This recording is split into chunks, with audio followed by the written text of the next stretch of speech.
뉴스를 보면 되게 우울해요. 요즘 뉴스들은 되게 우울하고 옛날보다 더 심한 것 같아요. 그래서 흉흉하고 답답하고 좋지 않아요. 자살하는 소식, 살해 소식, 교통사고 소식, 그리고 우리 교회를 향한 행정명령, 뭐 이런 거예요.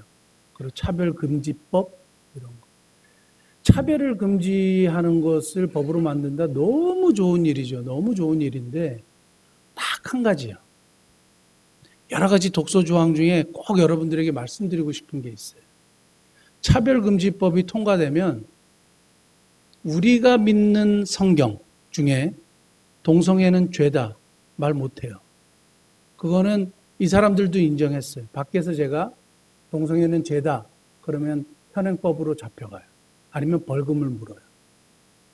그러니까 성경에서는 동성애를 죄로 분명하게 얘기하는데 그걸 말하지 못하게 한다. 이게 이제 문제인 거예요. 다른 것은 괜찮아요. 차별을 금지하는데 우리 차별하면 안 되잖아요. 외국인 노동자도 차별하면 안 되고 동성애자들도 차별하면 안 돼요. 인권은 존중하고 인격도 존중하지만 성경에서 말하는 분명한 원칙을 하지 말아야 한다. 이거는 우리가 반대하는 거예요. 그래서 왜 개신교들이 이렇게 막 난리를 치고 반대를 하고 그러냐? 모든 목사님들이 동일하게 얘기해요. 이거는 뭐 우리가 꼰대도 아니고 보수도 아니고 그게 아니라 성경에서 분명히 하지 말라고 하는 것을 하지 말라고 하는 것을 하지 말라고 하는 거예요. 그러니까 안 된다는 거예요. 그건 안 된다 이거예요. 그걸 하나 우리가 받아들이고 허용하기 시작하면 뭐 다 허용하게 버려 되는 거죠. 그래서 교회에서 아주 쌍수를 들고 반대를 하는 겁니다. 여러분 그걸 아셔야 돼요. 그러면 동성애자들을 우리가 사랑해야 되고 복음의 대상이 되는 건 너무 맞죠. 그리고 그들을 차별하면서 뭔가를 하면 안 되죠. 그건 이해해요. 그런데 성경에서 말하는 가치, 원칙, 진리를 말하지 못하게 하는 것, 그걸 우리가 반대하는 겁니다. 뭐 이러한 소식들, 뭐 그러니까 계속 우울해요. 크리스찬들도 우울증에 많이 걸린다 그래요.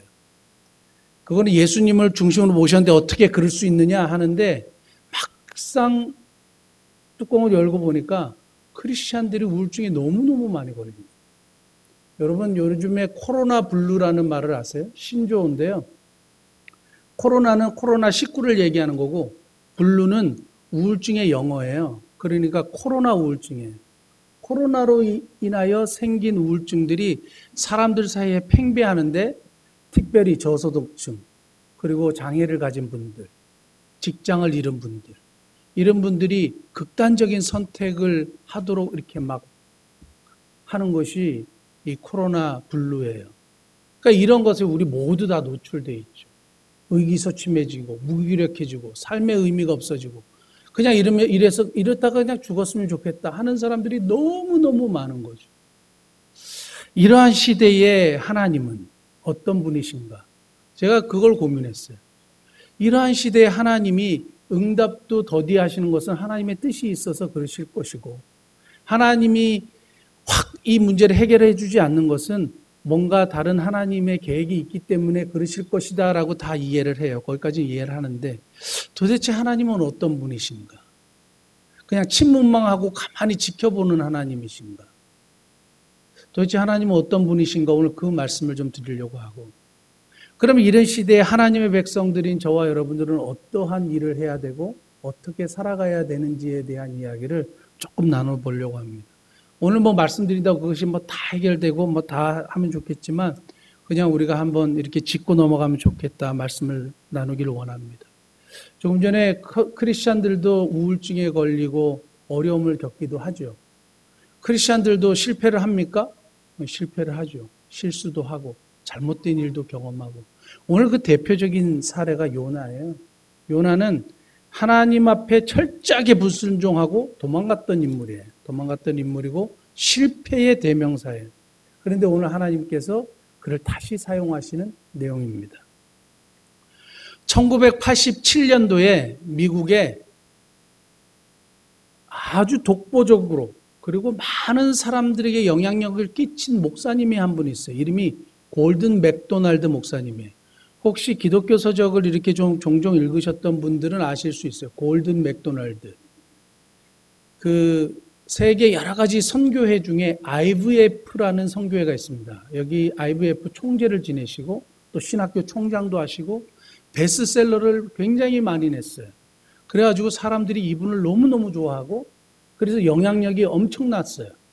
그런데 옛날 자신을 이렇게 도와줬던 비서와 이렇게 상담을 하다가 실수를 했어요. 선을 넘어간 거예요. 유혹을 참지 못하고. 그리고 이것이 드러나니까 골든 맥도날드 목사님이 어떻게 했느냐.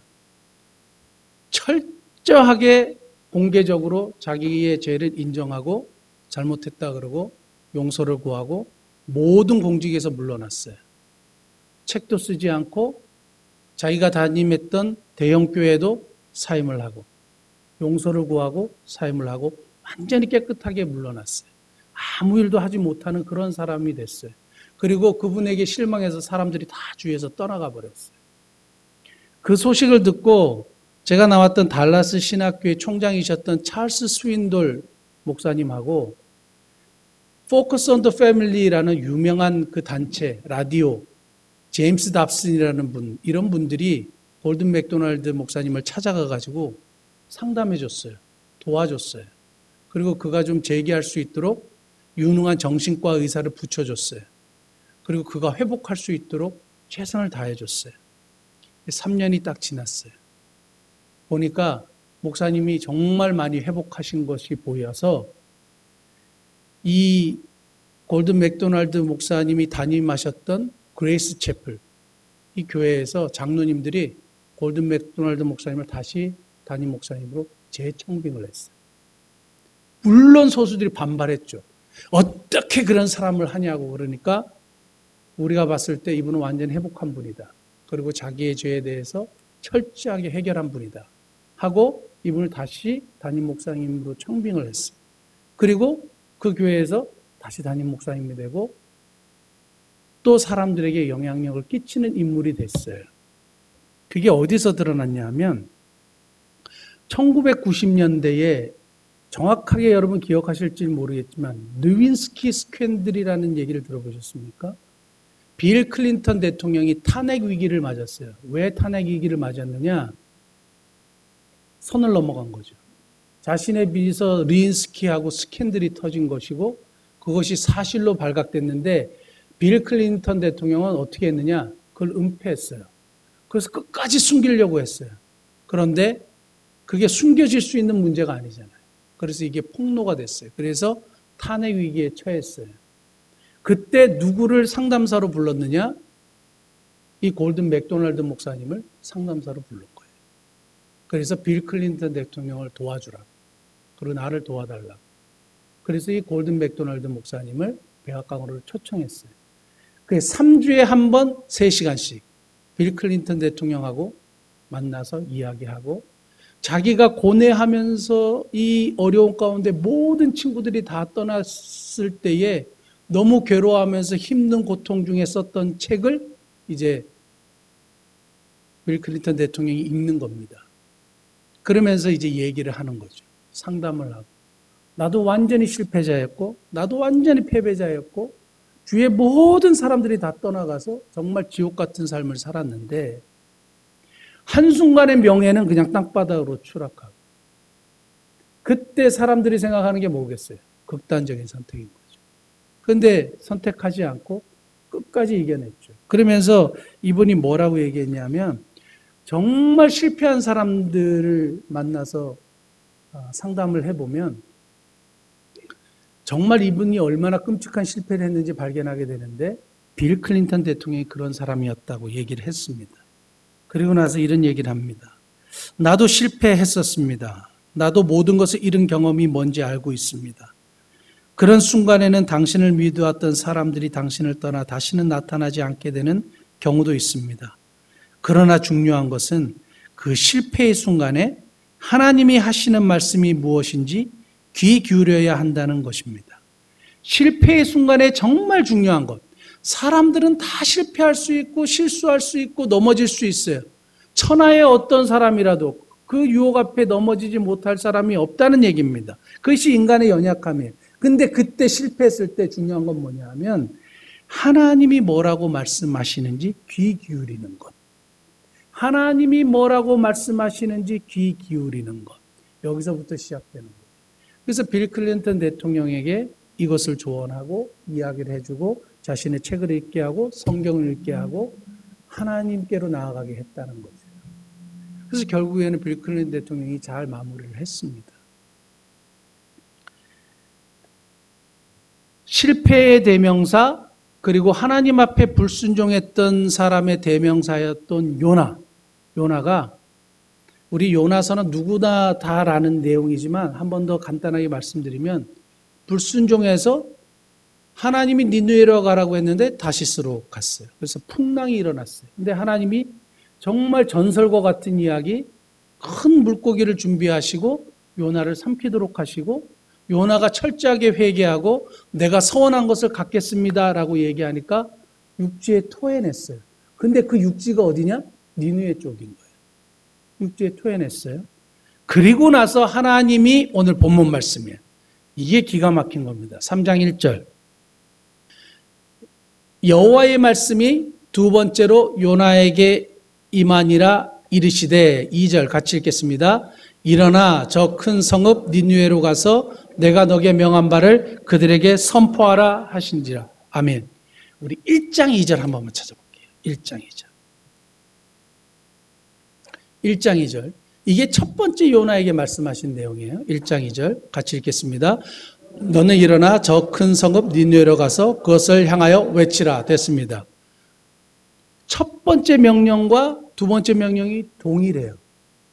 그리고 하나님은 요나에게 동일한 사명을 주세요. 그리고 하나님은 요나를 회복시키고 가고 계시는 거죠. 여기서 등장하시는 하나님의 캐릭터의 은혜를 받은 거죠. 지금 하나님은 어떤 분이시냐라고 얘기했을 때 하나님은 어떤 분이냐? 동일하신 하나님. 하나님은 변함이 없어요. 처음에 명령하신 것, 두 번째도 동일하게 명령하셨어요. 실패자에게, 낙오자에게, 불순종한 자에게. 우리가 보면 실패하고, 여러분 그 아이를 가르치고 있는데 학생이 야, 너 공부해 라고 얘기했는데 공부 안 하고 저 어디 가가지고 PC방 가고 맨날 PC방 하고 말은 안 듣고 불순종하면 어떻게 하시겠어요? 어떻게 하시겠어요? 불순종하는 자들에 대해서 하나님은 동일해요. 변함이 없어요. 죄를 범하든 죄를 범하지 않든 하나님이 사람을 향하여 가지고 계신 마음은 불변하시는 거예요. 이게 은혜예요. 지금도 이 코로나19가 만연하고 우울한 이 뉴스가 많은 이때 하나님은 어떤 분이냐? 동일하신 분이에요. 다른 말로 하면 신실하신 분이에요. 불변하신 분이에요. 이것이 은혜예요. 사실 인간이 난리치는 거예요. 인간이 불순종하고 인간이 왜 하나님이 응답이 없냐 그러고 하나님이 어딨냐 그러고 혼자 그냥 막 난리치고 돌아다니는 거예요. 하나님은 언제나 그 자리에 언제나 변함없이 그냥 불변하고 계시는 거예요. 요나에게 처음에 주셨던 명령을 오늘 똑같이 주지 않습니까? 여기도 은혜가 있는 것이 뭐냐면 애굽으로 보내도 되잖아요. 이집트로 보내도 되고요. 뭐 암몬이나 모압이나 이런 다른 복음을 전할 수 있는 곳으로 보내도 되잖아요. 왜 실패했던 곳으로 다시 보내셨을까요? 왜 실패했던 곳으로 다시 보내셨을까요? 요나가 만약에 이 니느웨 말고 다른 곳에 갔으면 요나는 언제나 한쪽 부분에는 실패자예요. 낙오자예요. 그런데 하나님은 그렇게 남겨두고 싶지 않으셨어요. 요나가 돌아오면 용서하시고 받아주시고 회복시키시고 다시 사용하시는 거예요. 그래서 니느웨로 가서 성공시키고 싶으셨던 거예요. 그러니까 요나가 이곳에 가서 했을 때에 그 사역을 완수하게 되는 거죠. 그러니까 실패자라는 트라우마나 실패자라는 그 닉네임이 더 이상 붙지 않는 거예요, 요나에게. 다시 요나가 하나님을 순종하는 인물로 되어버리는 거예요. 요나가 뭐 대단한 일을 한 것도 아니에요. 그냥 그대로 한 것뿐인데 하나님은 그를 회복시켜 주신 거예요. 저는 하나님께서 변함없이 기다려 주시고 용서해 주시고 다시 사용해 주시고 회복시켜 주시는 그냥 언제나 그 자리에. 우리는 늘 실패하고 우리는 늘 실수하고 우리는 늘 불순종하고 막 왔다 갔다 막 혼자 막 이 삶의 짐을 어떻게 할까 막 난리를 치는데 알고 보니까 하나님은 언제나 그 자리에 계셨던 거예요. 하나님은 언제나 그 자리에 계셨던 거예요. 아까 인간이 실수할 수 있다 그랬잖아요. 인간은 실패할 수밖에 없는 존재라 그랬지 않습니까? 지성에서 영성으로라는 이어령 교수님이 쓴 책에 보면 중국의 고전 태평광기라는 책에 나오는 두자춘이라는 사람에 대한 이야기를 잠깐 이렇게 언급하셨어요. 잠깐 소개하면 이렇습니다. 인간의 절망한 두자춘이라는 사람이 신선 수업을 받기 위해서 나왔어요. 자기가 신선이 되기 위해서. 중국은 그런 거 많잖아요. 신선 되고자 하는 거예요. 그래서 신선 수업에 이 테스트들이 있는데 이 테스트들을 다 통과하면 선인이 되는, 그러니까 신선이 되는 단약을 받는 거예요. 그럼 이걸 먹으면 선인이 되고 신선이 되고 뭐 이런 거예요. 그래서 딱 그 미션을 하나 받는데 그 미션이 뭐냐? 어떤 일이 있어도 입을 벌리면 안 되는 거예요. 어떤 일이 있어도. 그래서 온갖 시험과 고난과 고통 속에서도 이 두자춘이 입을 열지 않아요. 대단해요. 신선이 너무너무 되고 싶은 거예요. 다시 인간으로 돌아가고 싶지 않은 거예요. 마지막 테스트가 됐어요. 두자춘이 우리 기독교하고는 좀 다른 얘기지만 여인으로 다시 태어나요. 여인으로 태어났어요. 그리고 남자를 만나서 결혼을 했어요. 결혼을 하고 아이를 낳았어요. 아이를 낳았는데 남편이 어떻게 해도 이 여자가 말을 안 하니까 어떻게 해도 한번 입을 열어봐야 되겠다 하고 생각한 거예요. 그래서 오케이. 마지막 수단으로 아이를 돌절구 있죠. 절구. 그래서 아이를 절구에 넣었어요. 그리고 돌이 찢는 거예요. 그래서 돌절구에 아이를 넣고 이 절구 찢는 걸 이렇게 들으니까 두자춘이 소리를 질렀어요. 하지 말라. 그리고 드디어 말을 한 거예요. 그럼 어떻게 돼요? 시험에는 낙방이 된 거예요. 끝까지 견뎠어야 되는. 두자춘 이야기가 이야기하는 뭐냐면 인간은 절대로 인간 실존의 한계를 넘어가지 못해요. 두자춘은 모성애에 걸렸어요. 인간은 뭔가 자기의 노력으로 뭔가를 다 해보려고 해도 절대 되지 않아요. 우리 모두는 실패할 수밖에 없는 존재들이에요. 요나처럼요. 아무리 잘하려고 하고 이 못하는 사람들을 우리가 막 비판하고 욕하고 어떻게 저럴 수 있냐고 하지만 우리 똑같아요. 실패할 수밖에 없는 연약한 인간이에요. 그런데 감사한 건 뭐냐 하면 하나님은 언제나 그대로 계셨다는 거예요. 실패하고 낙심하고 혹시 불순종하고 멀리 떠나 있어도 하나님은 기다려주시고 돌아오면 회복시켜 주시고 용서해 주시고 다시 사용해 주시는 분이에요. 첫 번째 주셨던 명령을 또다시 주시는 거예요. 너 다시 거기 가서 외쳐. 이게 하나님의 은혜입니다. 동일하신 하나님을 발견할 수 있는 복된 은혜가 저와 여러분들이 있기를 예수님으로 축복합니다. 두 번째는 사람의 본분이요. 하나님은 언제나 동일하신데 그럼 사람은 도대체 우리 하나님의 백성들은 어떻게 살아야 하고 어떤 일을 해야 되느냐 이거예요. 2절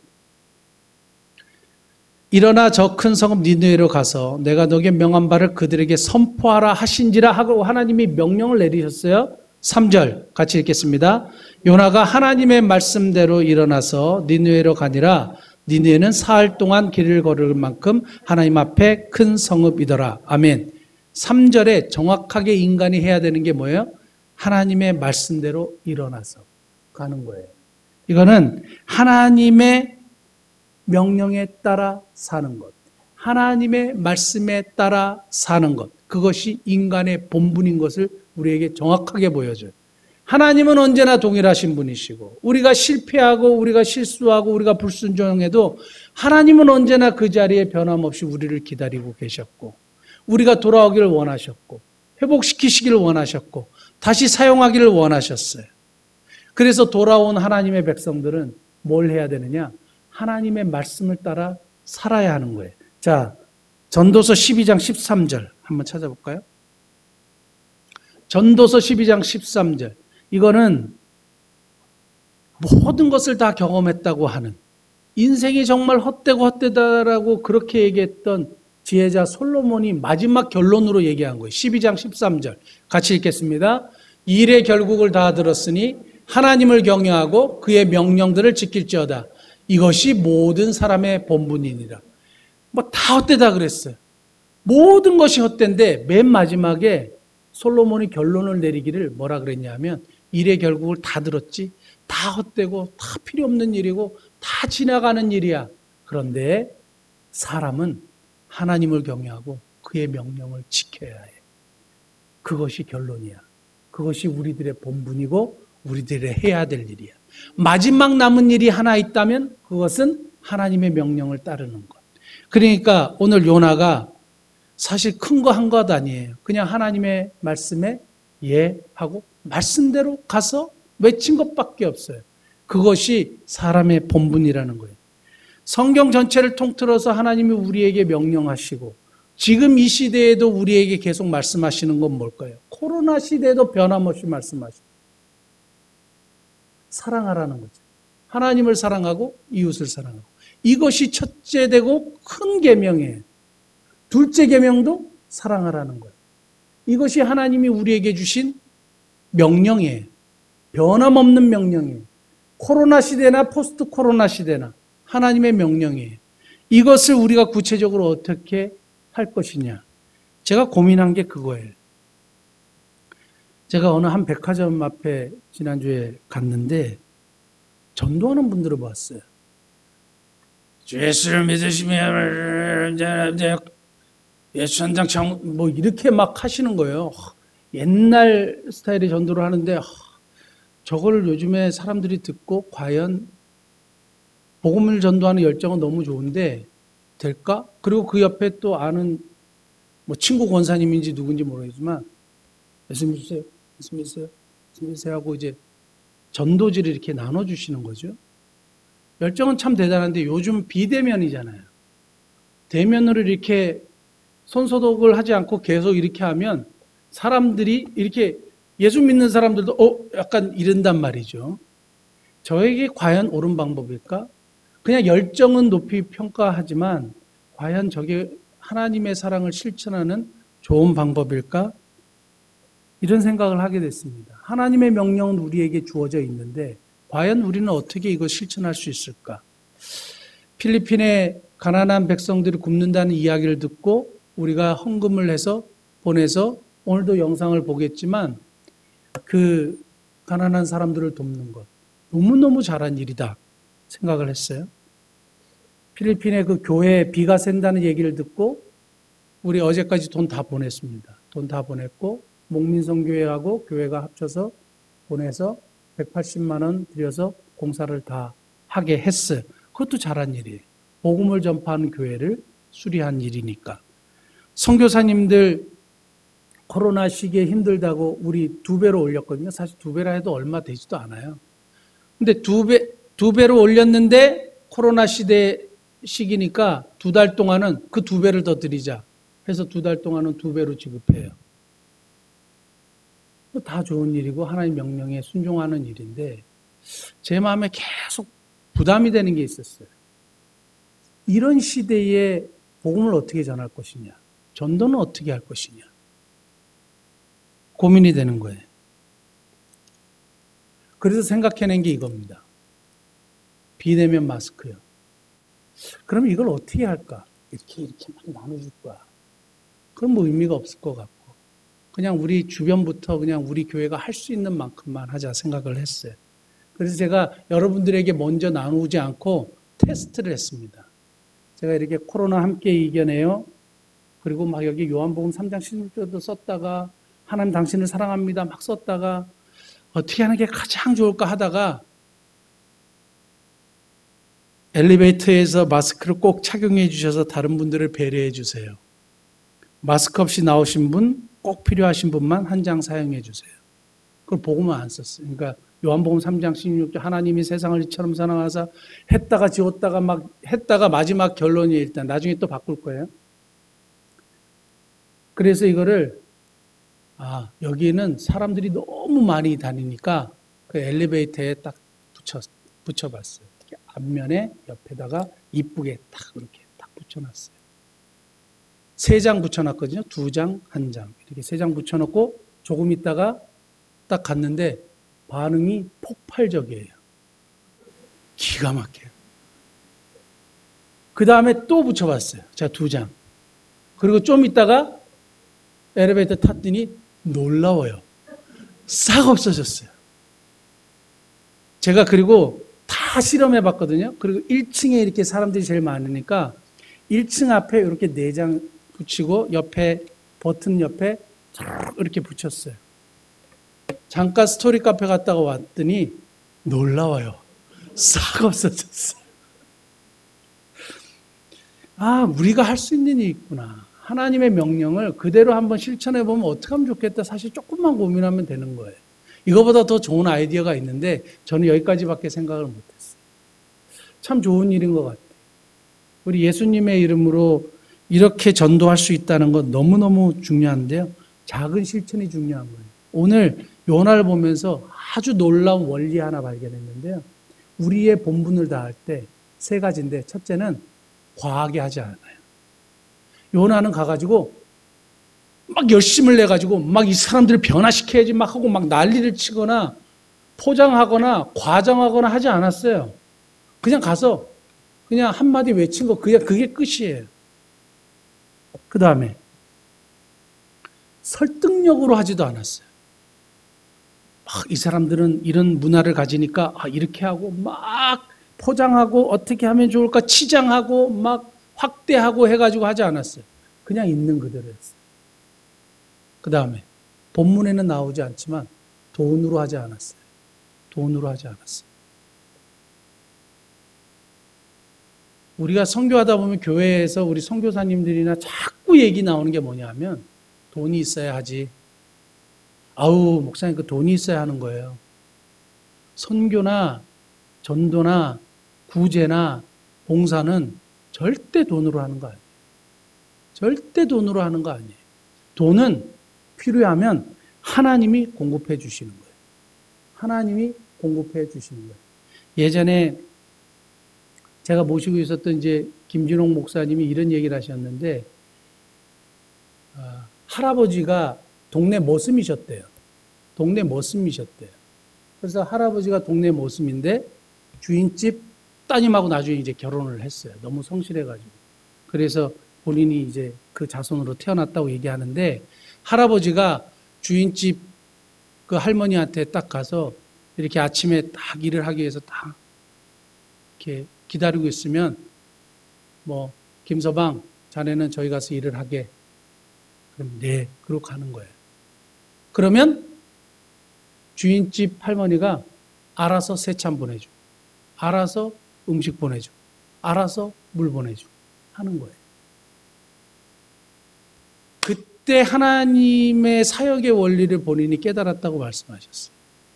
저도 그게 너무너무 맞는 것 같아요. 하나님의 일, 주의 일은 우리가 돈으로 계산하고 시작하는 거 절대 아니에요. 그냥 시키면 네 하고 그냥 가는 거예요. 그리고 하면 이루어주시는 분은 누구냐? 하나님이신 거죠. 여러분 우리가 어느새 우리도 모르게 자꾸 돈으로 뭔가 하려고 해요. 그러지 않아요. 마지막 3번째요. 3번째는 우리가 본분을 다할 때 책임은 하나님이 지신다는 거예요. 본분을 다하면 책임은 하나님 책임이. 하나님이 요나에게 너 결과를 가져와 하지 않으셨어요. 저 이거 붙이고 나서 이런 결과가 있겠지? 이야, 막 사람들이 교회 이런 생각 요만큼도 안 했어요. 그냥 우리에게 주신 명령을 어떻게 하면 실천할까 거기까지예요. 우리는. 결과는 하나님이세요.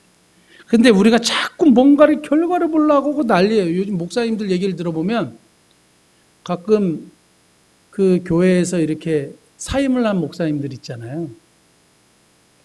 목사님들에게 뭘 요구하느냐? 모든 책임, 결과, 부응시키는 것, 뭐 이런 것까지 다 요구한대요. 그러니까 그게 안 되면 죄송하지만 나가주세요. 그러면 나오는 거예요. 근데 사실은 결과는 하나님 거예요. 고린도전서 3장 6절에서 7절 한번 찾아볼까요? 나는 심었고 아볼로는 물을 주었으되 오직 하나님께서 자라나게 하셨나니 7절 같이 읽겠습니다. 그런즉 심는 이나 물 주는 이는 아무것도 아니로되 오직 자라게 하시는 하나님뿐이니라. 자라게 하시는 분은 하나님이에요. 내가 자라게 할 수 없어요. 아무리 난리를 쳐도 안 돼요. 그거는 결과는 하나님이에요. 그러니까 오늘 니느웨 백성이 회개하든지 회개하지 않든지 결과는 누구요? 하나님이에요. 마침 니느웨 백성들이 철저하게 회개해서 좋은 결과가 있었습니다. 하나님이 그렇게 하시는 거죠. 하나님이 그렇게 하시는 거죠. 우리는 본분을 다할 뿐이에요. 제가 묵상을 하면서 한 가지 깨닫고 이렇게 해야 되겠구나 생각한 게 있었는데 여러분 이미 카톡에 나눴지만 그 얘기만 하고 말씀을 마무리하겠습니다. 지난번에 우리 남전도회에서 슬리퍼 사주셔가지고 소망의 집 갖다 주고 오면서 뜻밖의 박현숙 전사님의 문자를 보고 그 글을 보고 너무 감동이 됐어요. 그래서 뭐 하나 더 해줬으면 좋겠다 이런 생각을 했거든요. 뭘 더 해주면 좋겠지 이렇게 고민을 하다가 선생님들, 수고하는 선생님들을 좀 대접하면 좋겠다 생각을 했어요. 대접하면 좋겠다 생각을 했어요. 왜냐하면 아이스크림 사주는 거를 여러 사람들에게 나눴더니 내가 아이스크림이 얼마냐고 물어본 분이 있었어요. 그게 누구냐 하면 김준홍 목사님 사모님이 그 아이스크림 얼마에 들었냐요, 저보러. 그래서 제가 얼마 들었습니다. 그랬더니 본인이 하고 싶다고. 그래서 이렇게 또 후원을 조금 해주셨어요. 그러니까 그런 것들이 있어서 도대체 이런 것들을 흘려보내야 되는데 맨날 아이스크림만 사줄 수는 없잖아요. 어떻게 하면 좋을까 했더니 소망의 집 선생님들 좀 대접하면 좋겠다 싶었어요. 그래서 전사님한테 전화를 했어요. 또 이게 맞아야 되니까 했더니 너무 좋은 생각이라고. 되게 좋아하시더라고요. 뜻밖의. 그래서 찾아가서 제가 금일봉을 주지 않았습니까? 거기서 끝이에요. 그래서 흐뭇하다고 하고 돌아온 거예요. 그냥 실천하고 돌아왔는데 여러분들에게 나누었듯이 가슴이 되게 먹먹했어요. 황호진 부장 선생님이 저한테 문자를 보냈어요. 사진하고 문자를 쭉 보냈는데 제가 그걸 읽고 너무너무 감사했어요. 이미 한번 보신 분들이 있겠지만 한번 들어보십시오. 목민교회 목사님이야 성도님 여러분 감사드립니다. 복지 현실은 전혀 모르고 씻기고 먹이고 용변 처리 등 모든 것이 생략되고 그냥 정신적으로 인지가 조금 부족한 사람들과 웃으며 놀아주는 것이 복지 현실인 줄만 알고 일해왔습니다. 아픈 아이들 불쌍하니까 잘해주면 되는 일인 줄 알던 현장 속에서 순간도 쉴 틈 없이 일하고 잠시도 방심하면 용변을 발라놓고 피부를 뜯어 피를 내고 소변을 줄줄 싸면서 눈을 뒤집고 발작하는 등 꿈에서 악몽의 순간이겠지 하고 일을 해 나온 지가 10년이 넘어온 지금 수없이 이제는 더 이상 일할 수 없겠다고 원외 동료들에게 말했던 순간들이 목사님 덕분에 후회가 많이 되는 하루였습니다. 오늘 목사님께서 직원 회식하라고 일금을 건네주시는 순간에 지금까지의 힘든 일들이 완으로 무너지고 가슴 뭉클함에 소명이라는 것이 이런 것이구나 하는 마음에 목사님 사랑으로 소망의 집 아이들 섬겨나가시는 사랑의 실천 깊이를 깨달았습니다. 밤이나 낮이나 병적이구나 싶을 정도로 아이들을 위하시는 원장님 모습에 저 역시 하나님께서 이뻐하시는 구석이 있어서 소망의 집 부장으로 세워놓으신 하나님 뜻이 있었구나라는 생각에 감사의 야릇한 마음을 느꼈답니다. 살기 힘든 이 시기에 회식하라고 회식비 주시어 몇 년 만에 마음의 여유를 가지고 동료분들과 만나는 음식을 먹게 해주신 은혜 감사드리며 원장님께서 항상 말씀하시듯 아이들 잘 섬기는 것으로 감사를 드립니다.